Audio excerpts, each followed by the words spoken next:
kwentuhan nyo naman ng taong bayan as far as your knowledge is concerned, what happened to the former soldiers, kung bakit sila nag-recant sa kanilang testimonya. Okay, para sa mas klarong konteksto, umpisan natin sino ba itong mga former sundalo na ito, former Marines at saka Army. Okay?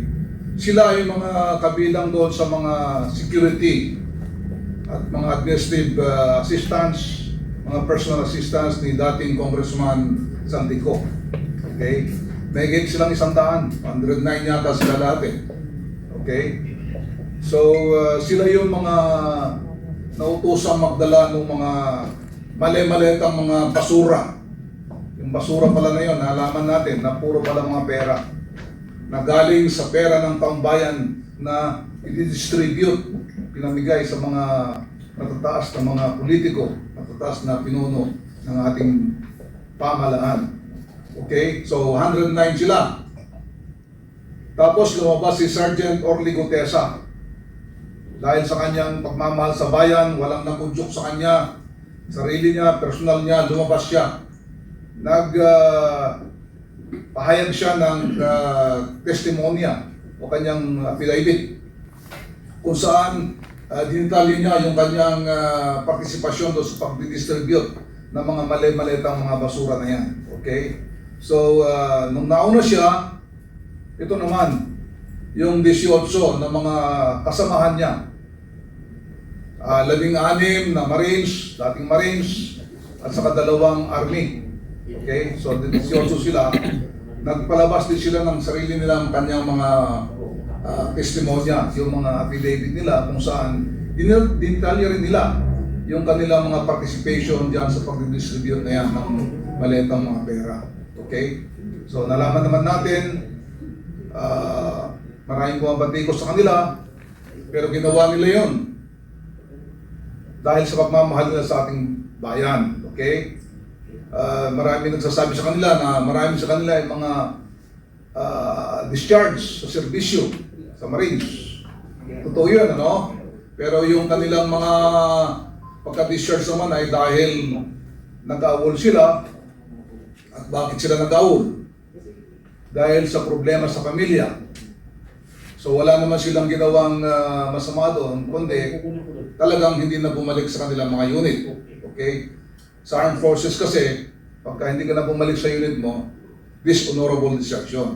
Pero hindi nangangahulugan yun na gumawa ka ng mga matinding kasalanan. Okay? Ngayon, dahil sa personal nilang mga tawag ito, experience, na kung saan sila mismo ay nautusan na magdala ng mga kinurap ng mga pera na yan, lumabas sila. Okay? So pinahayag nila, wala silang ine-expect na pabor o balik sa kanila. Okay? Ngayon, noon pa lang, pagdating nila dyan, marami nang nagkukumbinsi na bumaliktad. Okay? Hinaharap sila, natapot yung pamilya, nag-offer ng pera. Una, 5 million kada isa. 5 million pesos kada isa para lang bumaliktad. Hindi sila bumabaliktad. Pinanindigan nila ang kanilang mga testimonya, mga affidavit. Tumaas yun ng 10 million kada isa. Hindi pa rin sila bumabaliktad. Umabot ng 20 million kada isa. Hindi pa rin sila bumabaliktad. 21 million. Hindi pa rin. Hanggang sa umabot sa 25 million kada isa. Apat sa kanilang bumaliktad dahil tinrabaho yung kanilang mga pamilya. Hindi lang pananapot, kundi yung posibleng ikamatay nila ng pamilya nila. So yun, apat sa kanilang bumaliktad. Pero tayo, sabi nga ng mga kanilang lawyer, si Atty. Baligod, hindi man maganda, masama man sa kanila, makasamahan nila, pero naintindihan ni Atty. Baligod, bakit nila ginawa yun. Anyway, Meron pa po tayong 14. Actually, 18 sila na nagbigay ng testimonya. Pero meron po doon 4 pa na karagdagan noon.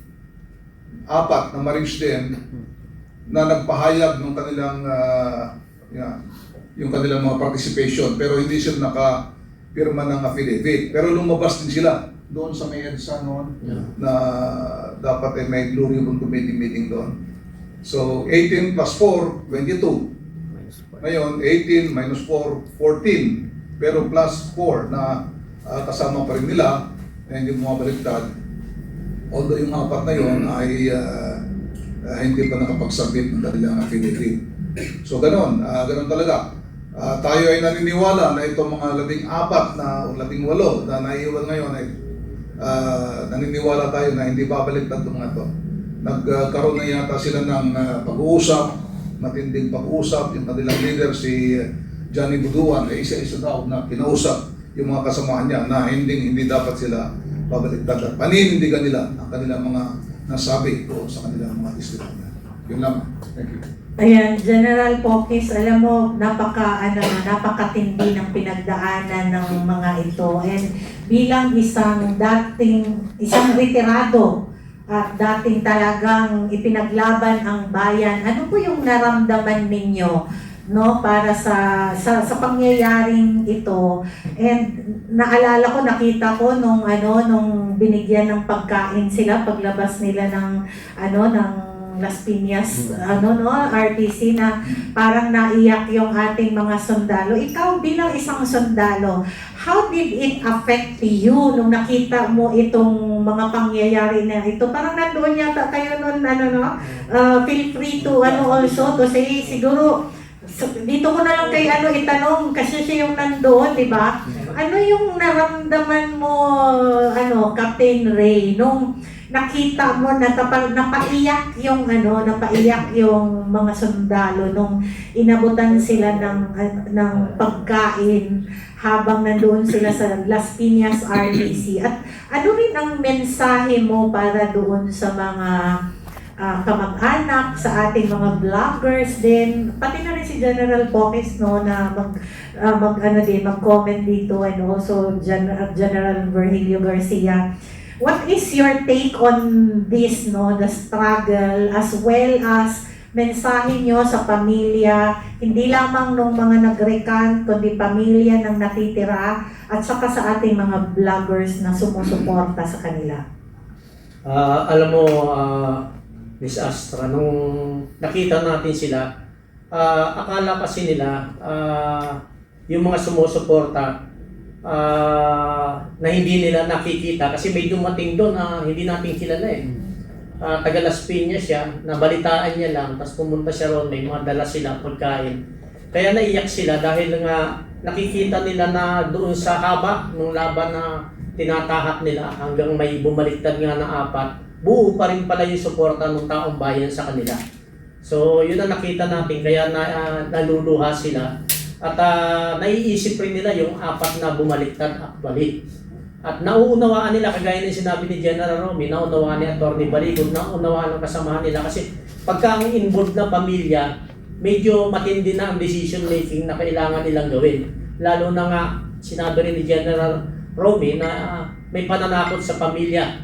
So, nagsimula yung pagtatalo doon sa pamilya at saka doon sa brave soldier natin. So nahirapan sila mag-decide doon. So naunawaan lahat yun ni Atty. Baligot. At bilang kasama nila doon sa mga proseso at ma-attend naman tayo doon, Miss Astra, lagi tayong present.